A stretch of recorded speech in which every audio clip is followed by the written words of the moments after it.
Welcome back, everyone. Beverly Jane here. Today, we are going to be talking about why people get so damn defensive. Have you ever said something completely reasonable to another person and watched them react as if you just kicked their damn dog, insulted their mother, and questioned their whole bloodline? You say, "Hey, you hurt my feelings." And suddenly they're like, "Oh, so I'm a terrible person now?" Whoa, slow down, Karen. We went from "that comment bothered me" to "I am apparently the worst human that has ever walked this earth" in about 4 seconds. And that's what we're talking about today. Why are people so damn defensive? Because defensiveness is fascinating. Sometimes it's arrogance. Sometimes it's insecurity. Sometimes it's shame. Sometimes it's our ego trying to protect itself from the horrifying possibility that we may actually be wrong. And let's be honest, we humans don't handle being wrong particularly well. Some people can hear criticism and say, "You know what? You're right. Yeah, I screwed up." And other people hear criticism and immediately enter the Hunger Games. So today, we're going to be looking at why people become defensive, what happens psychologically when our ego feels threatened, and why some people turn a disagreement into a courtroom drama. And of course, I'm going to be reacting to some videos along the way because apparently watching other people's emotional dysfunction is more entertaining than dealing with our own.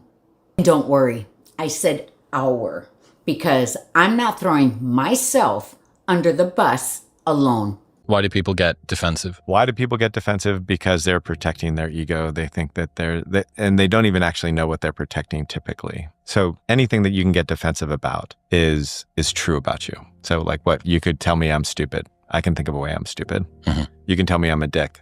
I can think of a way I'm a dick. You can tell me I'm wrong. I can think of 6 ways I'm wrong.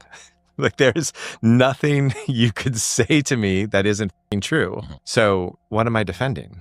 So I have to actually believe that there's a me to defend, to be defensive. It means I have to be in my head. I can't be in my heart. If I'm in my heart, there's nothing to defend. Let me tell you why defensiveness hurt my relationship more than I realized. Because defensiveness turns everything back to me. I'm the victim. They brought up an issue or concern or feeling. Defensiveness says, here's why you're wrong to bring that up or feel that way. Defensiveness sounds like, whoa, it's not my fault. You're really going to make a big deal about that? Oh, okay, I guess I have to be perfect. You know you do the exact same thing to me. Stop acting like I'm the bad guy here. Can you see how what was missing in every single one of those defensive statements was any actual curiosity as to what the other person is experiencing or feeling? What was missing is any interest or intentionality to move towards their inner world or perspective. There's a reason Dr. John Gottman put defensiveness in his top 4 predictors of divorce. And I get it. You feel unfairly blamed or attacked. And don't mishear me. So many people need to learn how to express their feelings or needs without criticism or blame or name calling. Of course that's wrong. But what's just as common is when our partner actually is vulnerable and they are trying to share a feeling or a need with us, and we default to defensiveness, or we shut down, or we dismiss them, or we use this as an opportunity to air all of our grievances against them, which only leaves them feeling unheard and abandoned, and they begin to no longer trust that we're a safe place to bring things up to, which might lead to less conflict now, but that's only because they're no longer angry enough to fight with us, and they're slowly giving up on this relationship.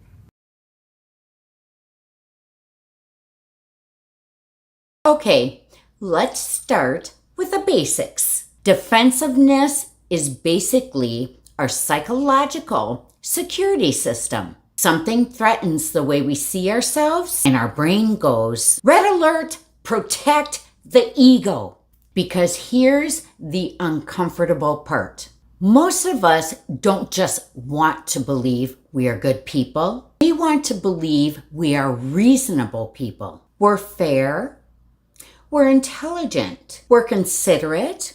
We're self-aware. And somebody comes along and says, well, you are kind of an asshole there. And our internal response is, interesting theory. Let's investigate whether you are actually the asshole. Suddenly, we're not discussing what we did. We're investigating the other person's entire character. That's defensiveness. Instead of processing the information, we're trying to get rid of the discomfort. And sometimes that means denying it. Sometimes we minimize it. Sometimes we make excuses. Sometimes we attack the person bringing it up. And sometimes we pull out the oldest weapon in the human emotional arsenal. Well, you do it too.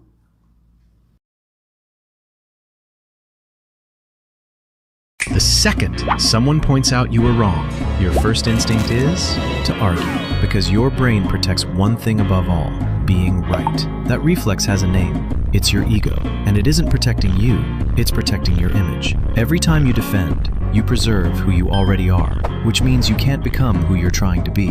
Humans stay the same because staying feels safer than growth. Growth requires being wrong out loud, but to your brain, being wrong feels like actual pain. So the next time you feel the reflex to argue, ask one question. Am I defending my image or my progress? The answer tells you exactly who's running the show. Ego protects who you are.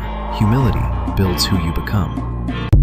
A weak character is somebody who cannot take criticism. And that is probably the number one characteristic, the worst trait I think in people, and a definite trait of negativity, is somebody who can't take any kind of criticism. Right? They're so defensive. So that means they can get away with anything. They can say anything they want, and there's just like a wall, a shell around them, right? So the ability in a work situation, in a relationship, to take criticism and be able to use it constructively is an incredibly useful and powerful trait to me that reveals strong character. People can't handle feedback and criticism because they're so critical of themselves that hurts. You know, if you understand that it's okay to make mistakes, you forgive yourself, you give yourself enough grace to realize that everybody makes mistakes, everybody can improve, everybody can get better, and you take that feedback as positive regardless of how it sounds, and you factor it into your future development, then it should be easy to take criticism and feedback. But the people that don't take criticism and feedback very well is because deep down they're criticizing themselves, and all you're doing is rubbing salt in the wound, and then they react. I love this one because there is a big difference between criticism and an attack. If somebody says, you handled that badly, that doesn't automatically mean you're a horrible human being that should automatically move into a cave and never connect with humanity again. It might simply mean you handled something badly. And here's where our brains get confused. We can turn I did something wrong into I am wrong. Those are not the same thing. Making a mistake does not make you a mistake. Being inconsiderate does not make you permanently inconsiderate. Screwing up doesn't mean you're screwed up. But if your sense of self is fragile, criticism can feel like an attack on your identity. And that's when accountability becomes extremely uncomfortable, because now you're not just dealing with someone's complaint, you're dealing with the story you tell yourself about who you are. Social media all the time, and maybe you do too.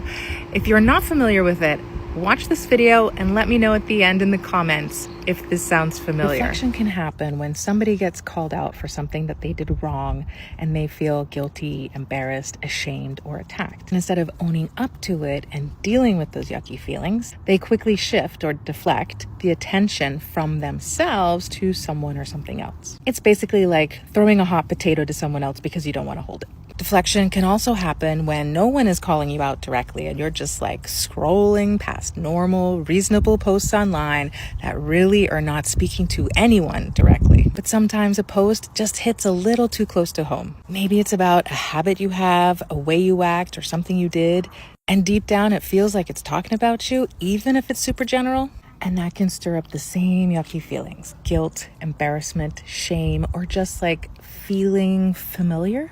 But instead of sitting with that uncomfortable feeling and thinking, maybe this applies to me and I could work on it, your brain jumps into protection mode. It deflects by turning the post into the problem, by picking it apart, misinterpreting what it says, twisting it on purpose, or just getting mad at the person who posted it. Again, it's like throwing the hot potato away, but this time it's not because the person was accusing you. It's your own uncomfortable truth staring back at you from the screen. Hi, baby. Let's talk about deflection. Deflection is essentially a defense mechanism. If someone is deflecting, they will be redirecting the focus, blame, criticism away from themselves in order to protect their self-image. People often deflect as a way to avoid feelings of guilt or shame, or to avoid accountability. So what does it look like in action? Let's say you're trying to address something with someone who's done something to hurt you, and they come back with, okay, but what about the time you did X? Or I only did X because you did Y, so really it's your fault. Or I can't believe you're attacking me like this, you're being so mean. It's really hard to have a conversation with someone who is deflecting, and it's also rarely helpful to call them out on what they're doing. So here are some things you can do instead. Number one, bring the focus back round to you with something like, I'm trying to talk to you about this because it's really important to me that we're on the same page. And number two, after you've said this, it's okay to take a breather and give them time to reflect. Sometimes they'll come around and sometimes they won't, unfortunately, and that's really painful. But equally important to remember that you can lead a horse to water, but you can't force it to drink. Oh, so we're deflecting. I know this move. You bring up one issue and suddenly we're reviewing the complete history of your relationship. You say, you shouldn't have spoken to me like that. And they respond, well, you forgot my birthday in 2019. Sir, what the hell does your birthday have to do with the current crime scene? This is deflection. Instead of addressing the uncomfortable thing that is being brought up, the person changes the subject. And sometimes they do it intentionally, and sometimes it's automatic. Because if they can make you defend yourself, they don't have to defend themselves. And now you've gone from, why did you do that, to, wait, am I actually a terrible person? Congratulations! The conversation has been successfully hijacked.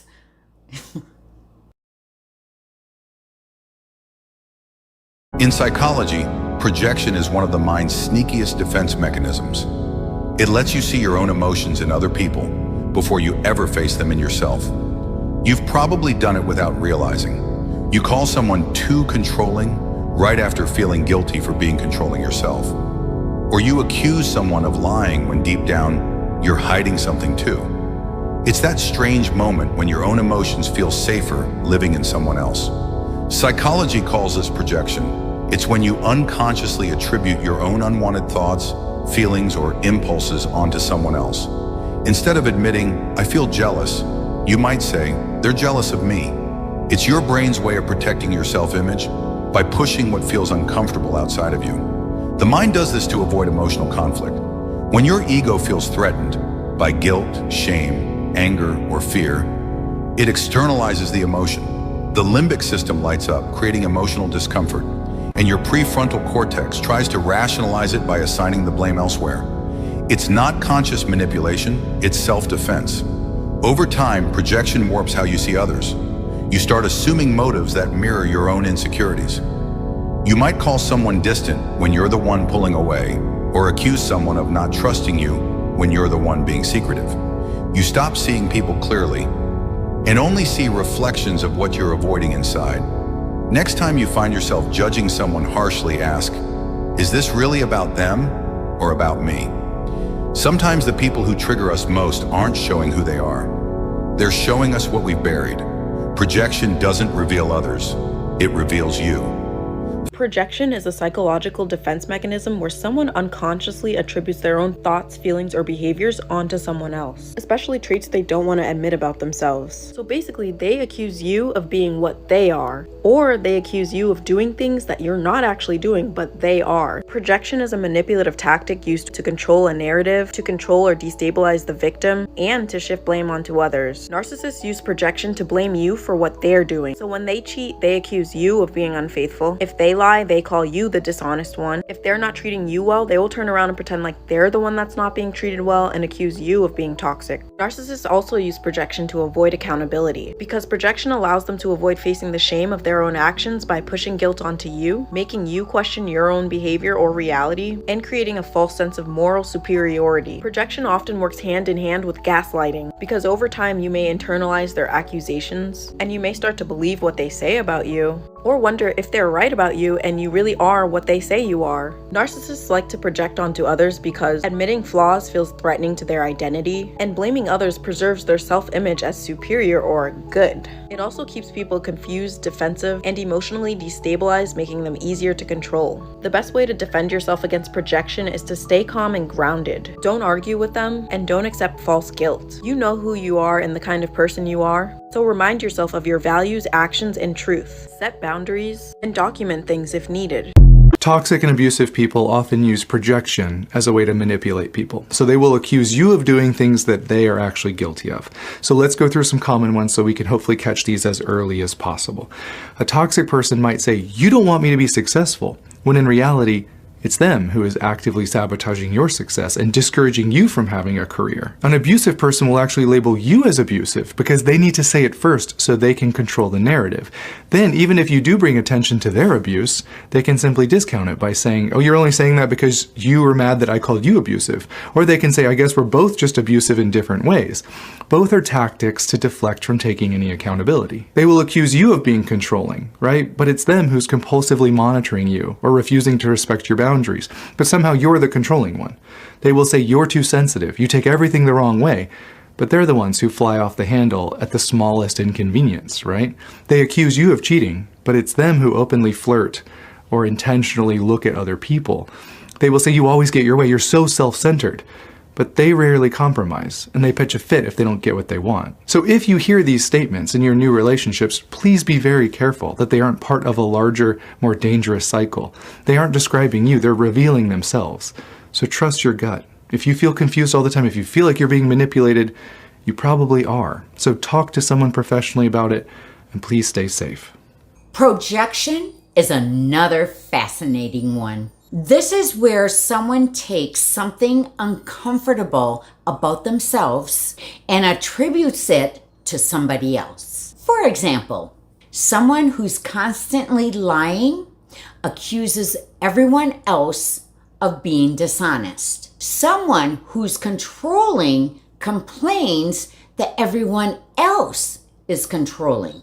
Someone who's jealous suddenly has a PhD in explaining how you're jealous. Sometimes it's almost comical. You're sitting there thinking, are we talking about me?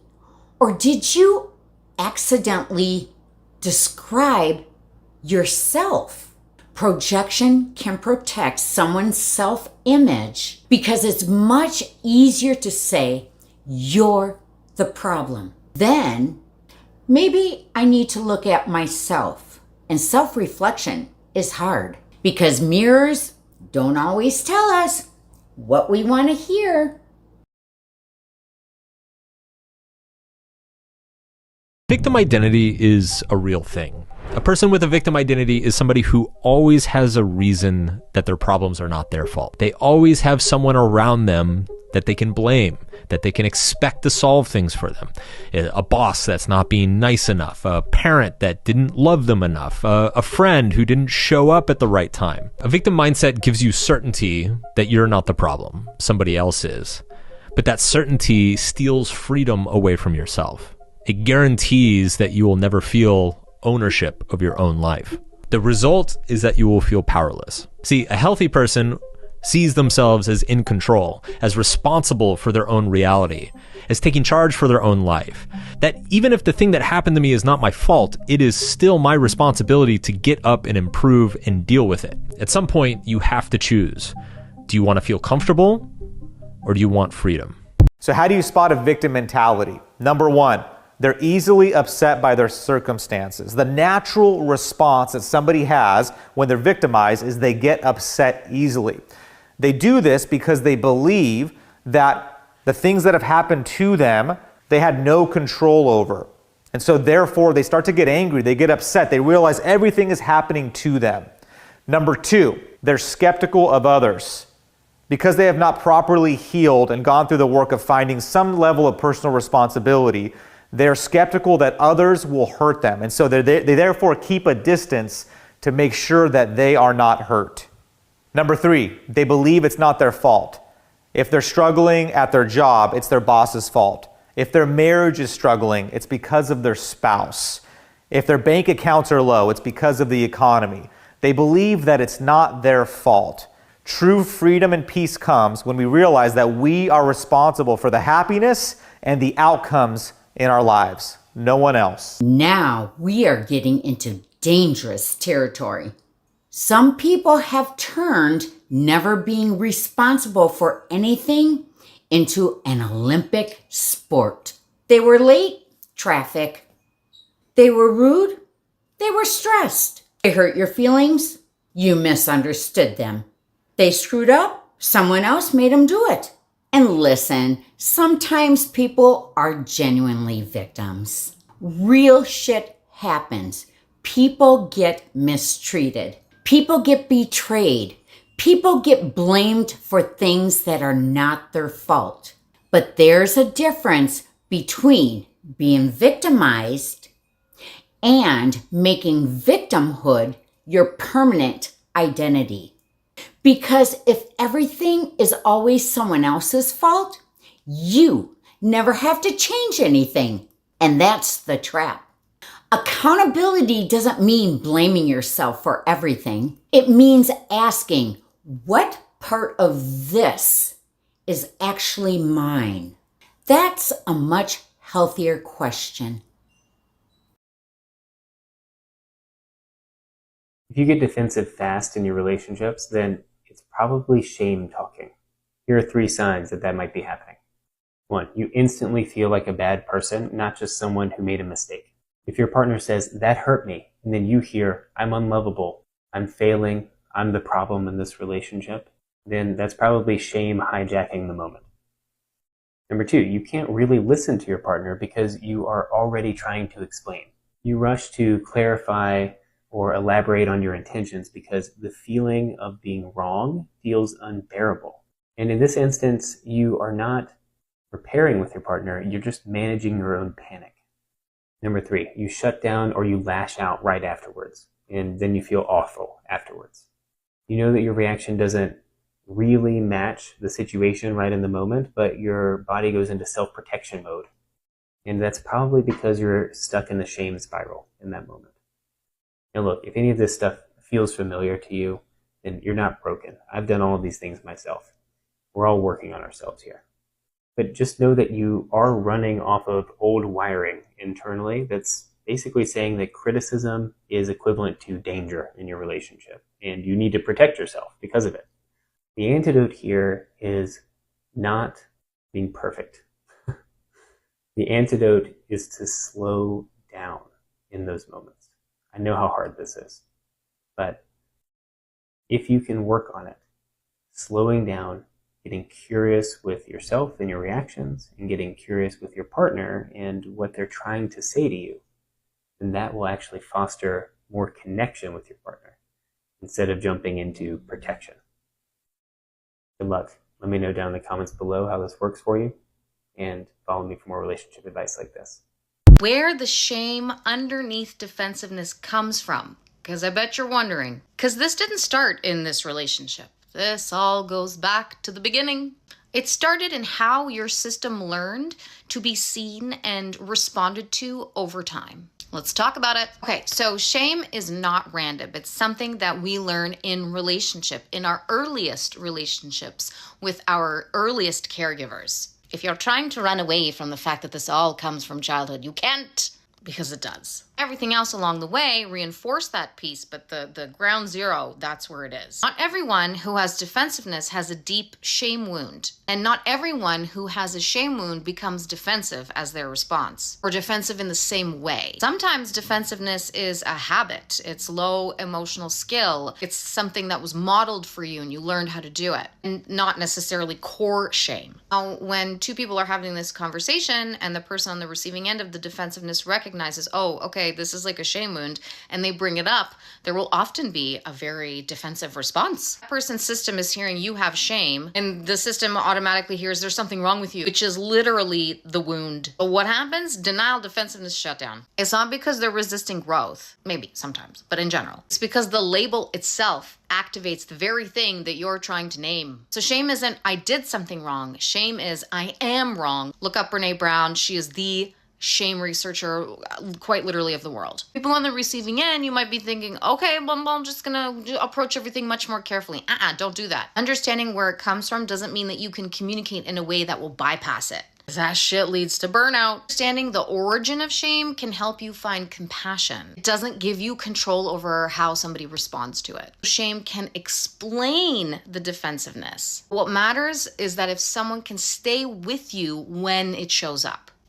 Defensiveness comes from shame and feelings of inadequacy. If you love your spouse, you want them to think well of you. And so if they are saying something to you that makes you feel like, oh no, they don't see me in the best light, I want to change their mind about me. So it's not coming from a bad place necessarily to be defensive. It might come from a place of trying to protect your reputation in your spouse's eyes. I don't want you to think I'm horrible. I want you to think I'm good enough for you. And so the defensiveness is a way to protect against shame. So that's why it's so important. And Terry Real talks about this a lot. There's never any reason to communicate feedback in a harsh way. It's important to bring things up lovingly. You can be firm and clear about boundaries and requests and things like that, but there's never any reason to come down on your spouse and not assume that they might have positive intent, or maybe they're really struggling and it's a limitation that they have and it isn't personal.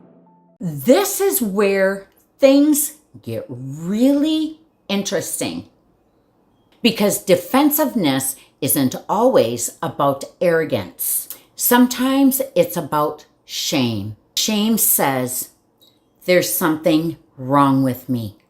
That's very different from guilt, which says, I did something wrong. Guilt can actually be useful. You hurt somebody, you feel guilty. You apologize. You change your behavior. Shame says, I'm a shitty person. And when people feel shame, they don't always become accountable. Sometimes they become defensive, because admitting they did something wrong feels like confirming their worst beliefs about themselves. So instead of saying, you're right, they say, you're attacking me. Because if they can reject the criticism, they don't have to feel the shame underneath it. And honestly, that's pretty damn human. When they use their diagnosis or past as a weapon, this is what it sounds like. You know I have anxiety. I can't help how I react. That's them using their diagnosis as an excuse and a permission slip to act any way that they choose. I know you have anxiety. That explains it. That does not excuse it. After everything I got going on, you're really going to come at me right now? To them, their past suffering outranks your current feelings. So they give themselves the excuse because that matters more than whatever it is you got going on. What you've been through is real, and what we got going on is real. We still got to address what's in front of us. That's just how I am. You know what happened to me. That means I've permanently opted out of growth, and you got to deal with it. That might have shaped you, but I'm not the person who has to pay for it. You won't understand what it's like to deal with what I've dealt with. You don't get to use that to end every conversation where I have a need. That's victim and disconnect, disengage, leave the house, leave your toothbrush. There's a difference between an explanation and an excuse. An explanation says, here's why I did it. An excuse says, here's why I shouldn't have to take responsibility for doing it. Those two things can look remarkably similar. You can explain why you behaved badly without using that explanation to avoid accountability. For example, I was stressed.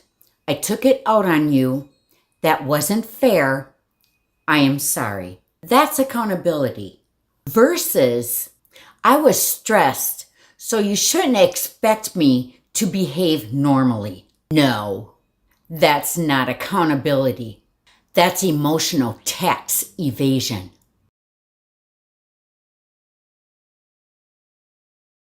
I don't do passive-aggressive communication. If you have something to say, you need to communicate it directly. I'm not going to walk on eggshells or tiptoe around repeatedly asking if we're good. There is not enough hours in a day or days in this life to take responsibility for your unwillingness. If I've done something that's hurt you, tell me. I can't fix a problem if I don't know it exists. If I'm not giving you something that you need, let's have a conversation. I am more than happy to walk through your feelings and facilitate a safe space. What I'm not available for is digging it out of you. It is not my responsibility to travel to the depths of your discomfort and try to pry your voice box open in hopes that you'll speak. You gotta walk that one out yourself. But I'll stand alongside you while you find the courage to do so. Did you know that passive-aggressive defensiveness is a top predictor in divorce? Yep. It's the emotional equivalent of leaving a note on somebody's windshield instead of having an actual conversation. Fine. Whatever. Do whatever you want. Oh, I know what that means. That does not mean do whatever you want. That means do whatever you want, but I hope you feel my resentment vibrating through the walls. Passive aggression often shows up when someone doesn't feel comfortable expressing anger directly. So instead of saying, I'm angry, they become distant, sarcastic, cold, short, or suddenly develop the communication skills of a teenager who's just been told to clean their damn room.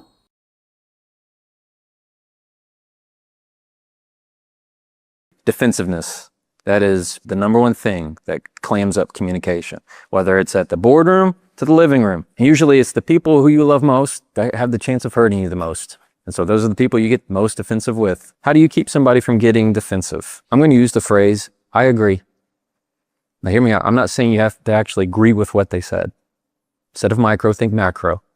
You're going to say, I agree that's worth talking about. I agree that's worth a discussion. I agree that's a point of view. All of a sudden, the defensiveness drops because they feel valued, they feel acknowledged. If you are a receptive person, I have a tip today of how to deal with defensive people. People who are defensive oftentimes are either the scapegoat in their family or they grew up thinking that they were a bad person. Maybe they don't trust somebody. Maybe they have very strict boundaries. Whatever the case may be, whether it's trauma related or not, they put up an immediate shield when somebody gives them a suggestion.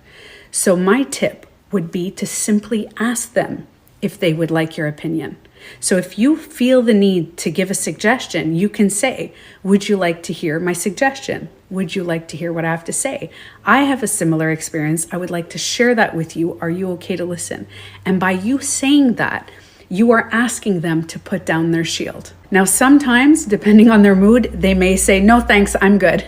But a lot of the times, most oftentimes, you'll see that they will put down their shield because by you simply asking them is respecting their space, respecting their emotions. This is a great way to avoid criticism and avoid escalation and disagreements, and it builds a bond and trust in our relationship. The reason we ask questions like, how can I find the right words to help them not feel attacked? Or what can I do to prevent their defensiveness? Which on the surface are very kind and considerate questions. But under the surface, oftentimes the question we're really trying to answer is, how can I prevent their immaturity from hurting me?